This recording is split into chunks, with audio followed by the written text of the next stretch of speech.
अभी बेटे ने दूसरा घर का निर्माण करा था। एक घर था कुंभ, फिर इस कुंभ घर में आग लगी थी, तब दूसरा घर बना था मकर, फिर मकर घर में भगवान सूर्य नारायण आए, उनका आदर हुआ, तब जाकर ये मकर संक्रांति हुई। तो ऐसी हो गई क्या मकर संक्रांति? मकर संक्रांति का मतलब क्या है? क्यों कहते हैं कि ये 13-14 चीजें आप लोग बांटते हो ना, तो किसको बांटते हो?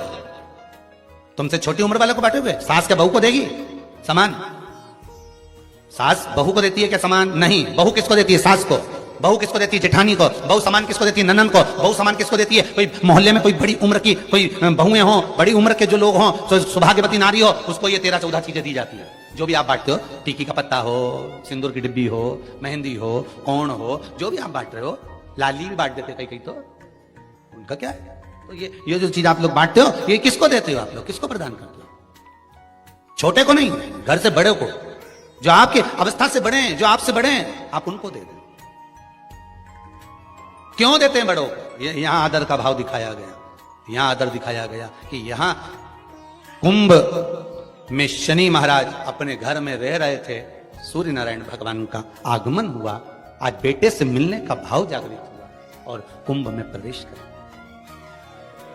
जैसे ही घर में प्रवेश करे, अब घर में प्रवेश करे तो आदर का भाव होना चाहिए महाराज,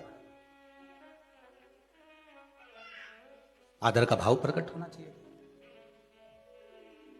अभी कथा में कहा था, कोई घर का बड़ा आए, बुजुर्ग आए, आदरणीय आए, सम्माननीय आए, आपके पास में कितनी भी दौलत हो, कितनी भी संपदा हो, कितना भी धन हो, कितना भी वैभव हो, आप कितनी भी अच्छी कंपनी में जॉब कर रहे हो, आप कितनी भी अच्छी जगह पर पोस्ट पर बैठे हुए हो, आप कितनी भी अच्छी नौकरी कर रहे हो, चाहे आपके पास में बड़े से बड़ा पद क्यों ना हो, पर आपके भीतर बड़ों के पीछे, बड़ों के प्रति सम्मान भाव उत्पन्न होना चाहिए। सम्मान का भाव, एक आदर का भाव। आज सम्मान का भाव प्रकट करें, आदर का भाव प्रकट करें।